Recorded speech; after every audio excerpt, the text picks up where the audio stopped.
murder and robbery fall between the ages of 17 and 21, which is crazy to me, right? So you Mhm. majority of the people that are arrested for really violent crimes Mhm. are in this kind of young adult age range, and so that's one thing that stood out to me. That to me is a direct result of men being not being given the space to grow, not being given the space or given the example to know how to do better. And so that's one. But then aside from that, 88% of homicides in Georgia are males.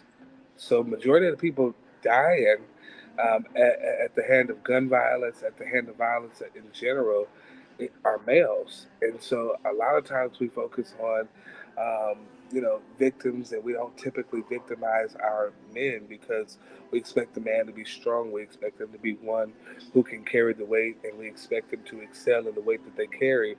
But the Mhm. reality is, our men need our support in every area of their life because that's what's keeping them alive.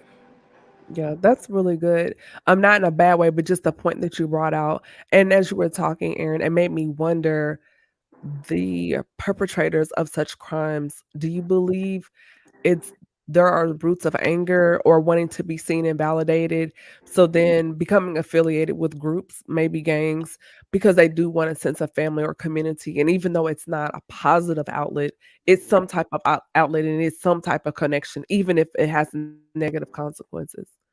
Yep, everybody's looking for love. That's what I say all the time. Everybody's looking for love, and majority of the men that have been exorcised from their family are no longer a part of a community called home. Mhm. Many of these young men that encounter these types of crimes are exactly what you said. They find themselves connecting with the wrong group of people because that's family. That's big bro. That's big brother. And unfortunately, big bro may not be the best example for him, but Mhm. he's gonna follow big bro because his father wasn't there, or he's gonna follow big bro because his pastor isn't there. He's gonna follow big bro because his leaders that the leaders that should be in his life, his teachers, that should Mhm. have some sort of weight in his ability to make better decisions, they're not there. And so if you're not going to be there for these young men, I've always told people, if you're not going to be there for them, then you can expect them to go astray. I understand. And so with you working in the legal, sector within Atlanta, Georgia, Aaron, um, where do you feel like the ball is dropped? Because there's gotta be some disconnect between at home, school, and then within the legal system or the judicial system. Because we hear stories about, Fulton County Jail, nickname calling it Guantanamo Bay, and all of these things that are going on. So is there a point where the child is just like they're a lost cause, or is there a way, even in the late teen years, that we can turn these young kids around and say, "Hey, yes, I know you've made mistakes. Yes, I know you're affiliated with these people, but you still have other options," even when society or the system is already kind of pigeonholing these kids into the spectrum of you're just gonna be a criminal for life. Absolutely. I think the reality is um, when you have no, like I said, you have no example. And what I've observed is that it's never too late to change.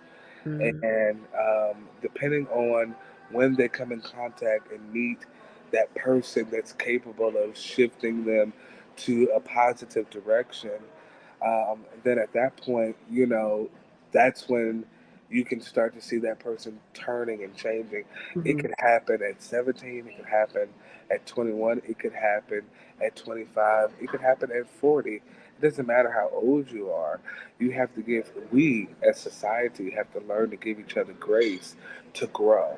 And Mhm. I think that unfortunately, we think that after a certain age you ought to know better, when in reality, it's not up to us to determine the process and path that you're on and say when you ought to know better. Because the truth is, only God knows when you ought to know better.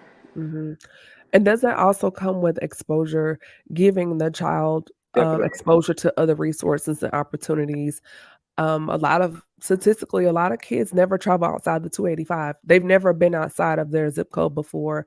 So in their mind, that world is what it is, not Right. realizing you have so many options, so many opportunities, but it takes one person to show them another option. And I think too, I've spoken with educators um on my podcast as well when they're dealing with kids and parents and the parent not showing up to PTA, you're just sending them on to school and just saying, "Oh, well, it's the teacher's responsibility," when there really should be a village, mentality about this. So what do you say to parents when they are dealing with a child and you see their son or daughter going down this path? What resources does your organization have to assist the parent when they're feeling frustrated and not knowing what else to do? The biggest thing is we believe that you should affirm the potential until it progresses, Mhm, right? And so we are constantly working, and we're currently working on different affirmative um, packages that we can provide to parents so that when they go home, they can continuously affirm the potential within their sons, the potential within their daughters. And the reality is, many parents miss that affirmation piece, and we're talking to them mm, like they're our friend. We're talking to them like they're less than. If they make a dumb decision, then we're calling them stupid, or we're calling them less than, and they're mhm, not realizing that their words have power. As a parent, you have the ability to literally navigate the path that your child can take. I'm not saying that there are not some kids that will veer off from the path that you initiate, but you also have to be willing to go through this journey with your children. You have to realize that it's mhm. not the same struggles that you had growing up. Some of these struggles are different, and I'm not in the business, and I've always told people, I'm not in the business of comparing struggles.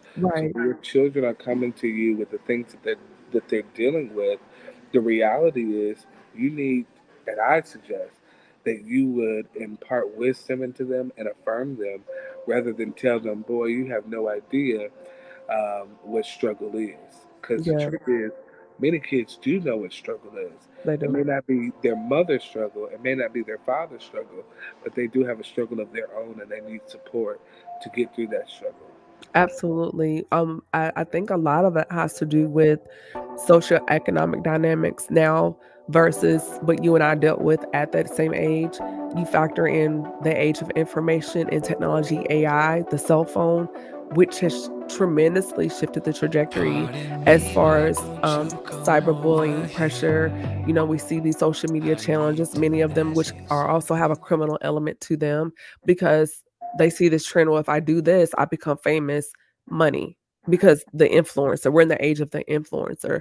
So I absolutely agree with that. And I understand